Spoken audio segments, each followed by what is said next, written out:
everyone. This is Renuka Kelkar from GDG London. So, welcome to the another podcast series. What we are doing right now. So, it is our initiative for to celebrate International Women's Day 2020. Here, we have a special guest for our podcast. She is a Shijimol, and she is always helping us in our many initiatives. You have seen her on our events as well. So let's hear her story as well. So let me introduce Shiji. Welcome, Shiji, on our podcast. How are you? Thank you, Renaga. Thank you, Renaga and GDG team for inviting me. I am really good. How are you? I'm good.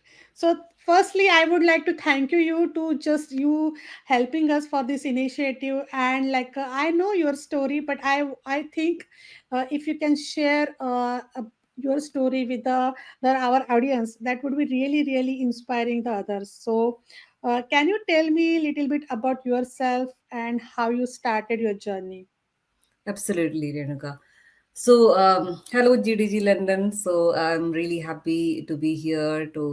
Some of you might have heard my story already, but I'm happy to share it again. I am a electronics and communication engineering graduate, and then I started my journey with Ernst and Young. So, I started as a junior system administrator. So I did have a bit of a struggle before I got my first job. We can talk about that later. But once I got my first job, I was like a junior system administrator. So I was part of this team which handled the data centers of Ernst Young. So we handle multiple data centers. So anything starting from servers, storage, network. So complete hands-on. It was a great experience, set a really good foundation for me. Then I started focusing a bit more on the servers side because there was a reorg and I was put in the servers team, which was also a great experience because from there on I started upskilling myself on VMware. We did a large data center transformation. And from Ernst Young, I moved on to a company called RMESI. I would say that is where my cloud journey started. I started working on Azure at that point, and it was like really early stages of Azure. I remember there were like only few services in Azure at that point, and I was part of the team just deploying a full-fledged application on Azure for education institutions in the UK. Um, and yeah, I started working on Azure and started gaining skill set on that. And from there, I think I moved back to EY. It was a bit of an emotional attachment with EY because that is where I started my journey. My friends were still there, so I went back. I went back as a consultant, and I was in the advisory division this time. So I was there as a senior consultant. And while I was in EY, there were life events happening in the parallel, getting married, having a daughter. And my husband got a job in Bangalore and we decided to shift to Bangalore. So that is when I started looking for jobs in Bangalore. And since I was working on Azure at that point, and when I joined back EY, I was working on Azure, I was working on AWS. Google was just getting there in the horizon. So since I was skilled on Azure, I got a job in Microsoft as a partner technical consultant. So I joined Microsoft as a partner technical consultant. And there, I spent like close to 6 years. I did multiple roles there. I started as a consultant. I moved to the global consulting group of Microsoft. Then I became an architect. Then I became a manager. So it was quite an eventful journey in Microsoft. And then Google came calling. So I got an opportunity to move to Google as a customer engineer. So I joined Google India as a customer engineer working in the corp segment. After 1.5 years there, I got an opportunity to move to London as a partner engineer with Google. So that is where I am right now. So it is like close to 2 decades of journey, multiple roles, but not many companies. I would say like 4 companies. This is my fourth company in my like 19 years of career. But yeah, here I am. That's great. You had tick mark like a woman who like a not the woman like everyone dream jobs are what like a Microsoft, Google, EY this kind of the top brands. You already tick mark these things basically. So amazing journey like a CG. Thank you. But I want to listen about is this path was easy for you or is there any kind of hurdle you come in that way? Because these are the really good brands, right? People always dream for this thing, but is it easy journey for you or like a something? So there were hurdles. I wouldn't say it was like completely smooth. So, for example, Microsoft, I would say there's a really interesting incident when I got, a job in Microsoft. I was looking for jobs in Bangalore. Then I got a call when I came back from office, and they said, "Okay, we're calling from Microsoft. We got your CV because a friend my had referred me. Can you take the interview now?" I was like, "What?" You want me to take the interview now? I had not prepared at all. But then I thought, yeah, it's an opportunity. Let me take that opportunity. It was a gamble that I took, and I'm glad it paid off. But once I joined Microsoft, I realized that, not just in Microsoft, in other organizations as well, the people around me were really, really skilled. So one big learning that I have from my journey is that you have to keep upskill yourself. Okay, so if you have to move up, or move, if there is moving up the ladder or like laterally exploring roles, unless you upskill yourself, that is not going to happen. So I'm not just talking about technical skills. There are soft skills, there are program management skills. So there was a point in my career when I was like kind of stagnant, where I was not learning much, and then I realized that that is not going to help me. So I also learned things the hard way, and they were they. I have faced some biases in the past, but not that kind of what do we say, completely hindering my journey. um, but yeah, it was not really smooth, but the only thing is perseverance. I used to kind of not giving up. That has helped me a bit, because when something happens, when I am faced with a really tough projects. I faced multiple tough projects in my career, where the tough stakeholders, tough situations where things could go, it could go south. There is no, it is not a redeemable at all. So I faced such situations, but thankfully I was able to come out of it, because whatever I think, my motto is, what is the best that I can do in this situation, right? When things go wrong, when I face hurdles, I think, what is it that I can do? What is it in my control? That is what I try to do. So yeah. Amazing, right? So, Yeah. like a see, like a when you join a new company or new organization, right? And like a people, like a when people see on the LinkedIn about the post, someone has joined Google, someone has joined this, and like nowadays, like Google is also hiring many people, right? But people like a woman, especially, not about the men, but women, especially, if they have tick mark many kind of the things they want it in that job, right? But still they have a fear, should I apply or not apply? Like a woman is always come with that imposter syndrome, right? Is I'm is I'm capable to apply for that job or not? This kind of stuff always go in a woman's mind, I feel like that. So did you have this kind of experience in your journey as well, that you check yourself that should I do it or not, or I'm capable to do or not kind of stuff? Oh, of course, many times I can give you a couple of examples. I have heard the statistics that men typically apply if they meet like 50% of the criteria, but women like wait, okay, I'm not good enough, or I should wait until I have all the skills listed in the job description, Yeah. right? But I would say now, go for it. Try. You never know where that conversation could lead to. I can give you an example. When I was in Microsoft, I joined as a partner technical consultant. It was a really, really great job, but I had some personal, concerns at that point, because of which the timings of the role was not working out for me. So I was looking for jobs within Microsoft. So within also we have to go through interviews, and we have to attend internal interviews. So I applied for a role which is not completely aligned with my skill set, but I thought, okay, that was the only role there. Let me apply it. I am really glad that I did, because when I talked to that person, my hiring manager, who later on became my manager, he said, okay, I'm glad that you applied, but it's not really your skill set. But you know what? I have a different role that matches your skill set, which is not really published right now. That's like, Okay. That's amazing, right? Unless I went and applied and I got into the conversation, I was like, okay, I'm going to give it a try. Let's see how it goes, right? Um, because I thought I had some transferable skills, but I started doing that only later in my career. If you look at me like 10 years back, I wouldn't have done that. But I did that. And when I talked to that hiring manager, he said, you know what, Shiji, your roles, your skill set would be kind of wasted in this role. But let me give you another role, which I have in my team. And that led to me interviewing for a different role than the one I applied for, and I got hired for that role, and I got really good career growth in that team. So yeah, I think we should apply. If nothing, we will get a connection. We make a contact. We have somebody who can reach out to later on within the organization or outside the organization.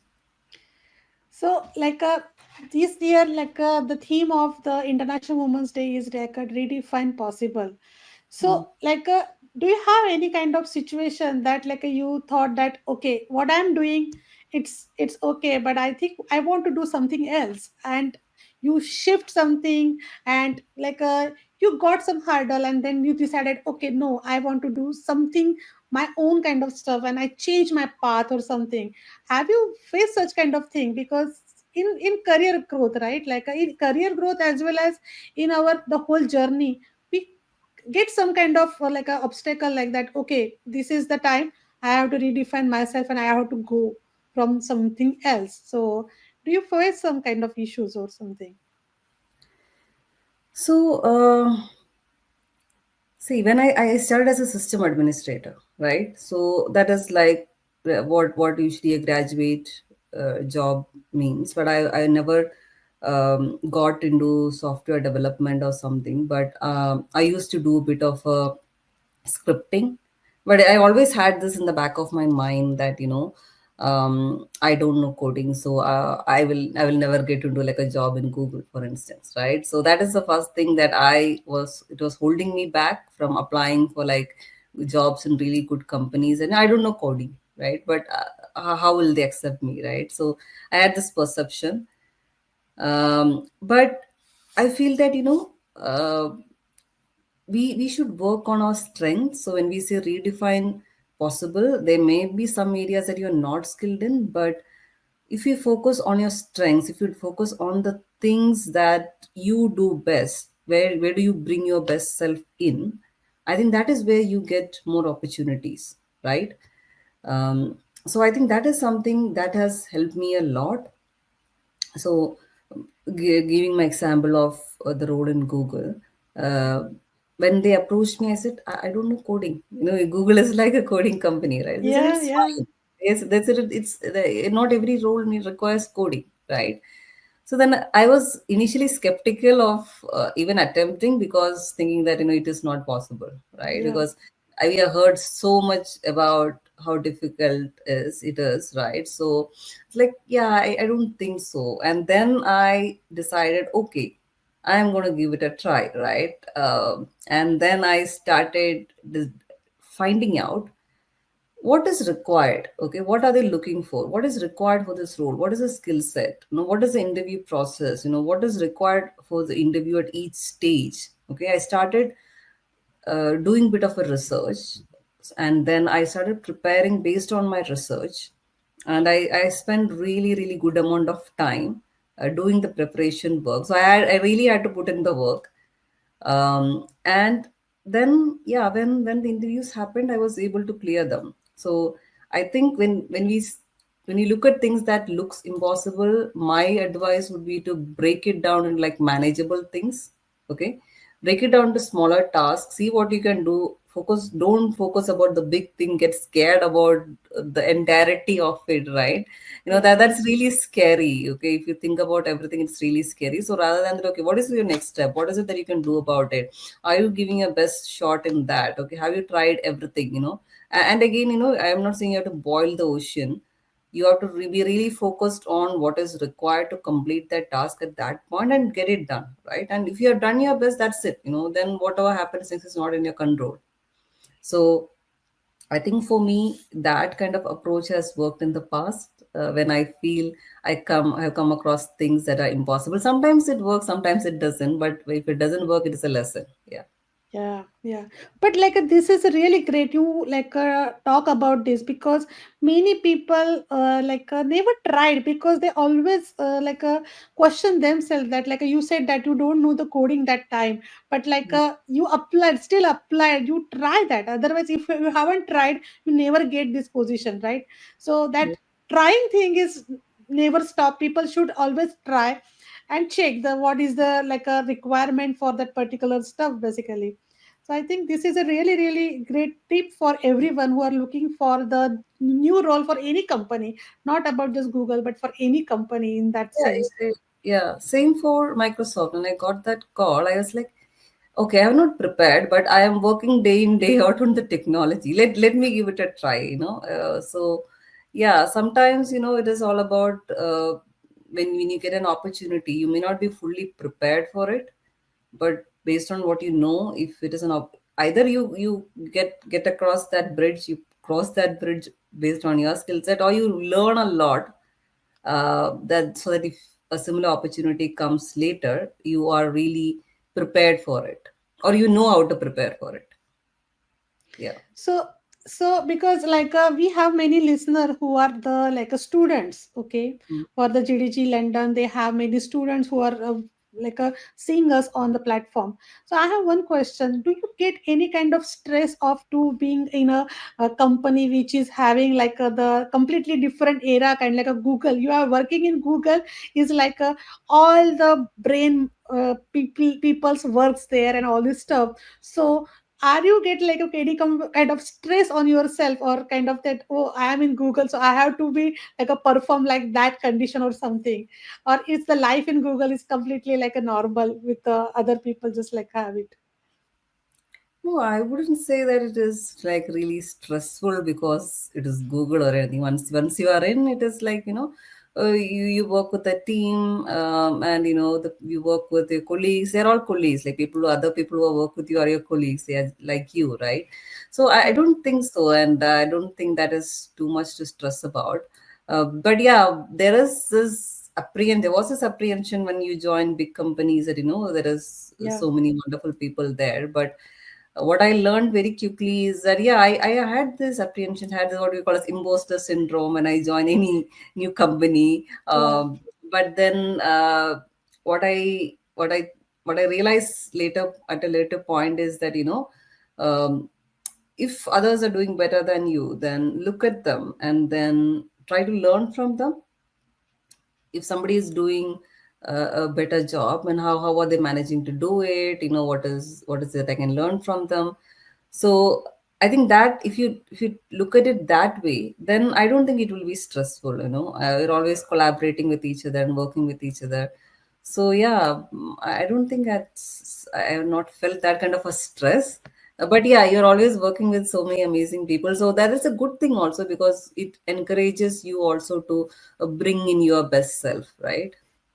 So I think this is a good because all the students who are looking for to apply for any big company role, that don't take a stress. Everyone is okay, good. They are helping you. So we try different roles in the big companies as well. So Yeah. you are because you are coming on the GDG platform giving a talk on AI and the things basically. So I want have one question because the technology is growing very fast, it's moving so fast. So what is kind of tips you can give it to the our listener that how they can cope up with this? Because you are in one job and you can see that, oh, technology is growing very fast, I should be like a cope up with the technology as well, and I should cope up with my role as well. And as a woman has a different kinds of roles, they have their office, they have their home, they have to look after so many points basically. So what kind of tips or what kind of you suggest to the woman who are out and she want to be prepare herself for this new revolution basically? Yeah, I always feel that it is not often a level playing ground for women, because we have so many balls to juggle, as we say, right? So many things to take care of, and often we miss us things, and and we have the mom guilt. I have it. So yeah, so we have all those things to bother, and we are like emotional beings, right? And we feel sad about a lot of things. What I feel is we have to make bit of an effort, additional effort. Yes, we have to uh, work bit more on getting on top of technologies. We might have to put in some extra effort, um, reading up, or setting aside some time to catching up on things that I'm just saying that, but often I don't get time to do that. But as part of the job, you learn a lot of things. So either you organically learn or you set aside some time. What I do personally, my technique I can share, I sign up for like some course or sign up for some certification, right? I just, if it is certification, I just book the certification. So I just decide I'll do the certification. I'll book the certification. Then, anyways, I have to study. So I'll make Yeah, time. It's like, I mean, it is something that works personally for me. I might reschedule it a couple of times, but it is there. Okay, I have I scheduled dates. I have to do it. I cannot not do it. So that is something I do when I have to learn new things. But it may not work always. But sign up for courses and trying to do them. I it's not just technical skills; it's your soft skill as well. So I have signed up for in-person soft skill courses in London. And go to courses over the weekend. So yeah, where whatever is possible. I'm not saying that every day you would be able to do. There are people who do that, and I really admire how they're able to do it. But I am not able to, like, spend some time every day on learning new things, even though I wish to. But whenever it is possible, or using some of these strategies, I try to do that. But yeah, whatever fits your schedule. One thing I would say is, don't look at others and say, okay, they are doing like 10 certifications, I'm able to do only one.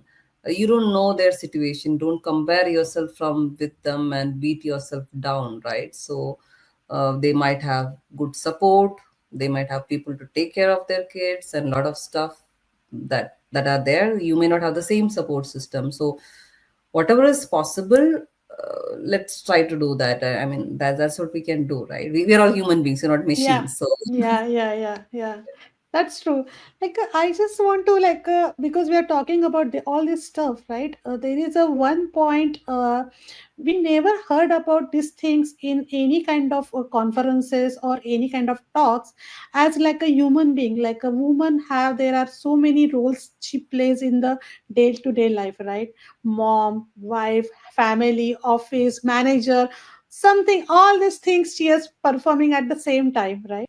I think we should all be more kind to ourselves. We keep hearing this. If somebody else did the same mistake as us, would we like be though that hard on that person as we are on ourselves? Say, for example, something happened in your house and you were not able to do something as per the expected standards. Sorry, if your colleague of yours is in your situation, would you be that hard on that person? Oh, you didn't do this. How can you? You'll try to understand, right? If that person tells you, sorry, I had my daughter was sick, my son was sick, so I was not at my 100%, would you be angry at that person? You wouldn't, right? You'll try to understand. So sometimes I feel that we are harder on ourselves. We should learn to be more kind to ourselves and learn to forgive ourselves a bit more. Accept the fact that we are human beings. We can make mistakes. There are good days, there are bad days. So one of my managers told me once, Shiji, there is no work-life balance. Some days it is work, some days it is life, right? So that kind of stuck with me, which is really true. Some days you have to kind of prioritize work, and family might take a back seat. And sometimes, yes, you have to kind of look after your sick kids, take care of your parents. That can happen, right? So I think we also need to have more open conversations. So what I feel that now, in today's world, the workspace has evolved. People are more open about mental health. People are speaking about mental health. At least in my organization, we do. If we are going through something, we try to create a safe space to speak about it, right? Yeah. Um, and I've seen people speak about, things that were considered taboo like a few years back. So I hope all workspaces evolve to that level where you can say that, hey, you know what, guys, I am not feeling 100% myself, going through something, I'll be like on bare minimal, I'll be doing the bare minimal work, right? So I hope everyone reaches that level where you can speak like that in your team. And I don't think if you say that to your team, they wouldn't say, okay, no, no, no, you have to, okay, that's fine. Your son is sick, but you have to complete this by end of day today. I don't think so. That people are kinder than we think they are. So let's be open and start communicating our needs a bit more. Of course, we have to understand it's a professional environment, so be mindful of oversharing and things like that. But I think, be kinder to ourselves, and we also try to share with others if you need help. Ask for help if you need, right? Don't try to do everything yourself. Yeah. Yeah, I think this is really good tip. Mm.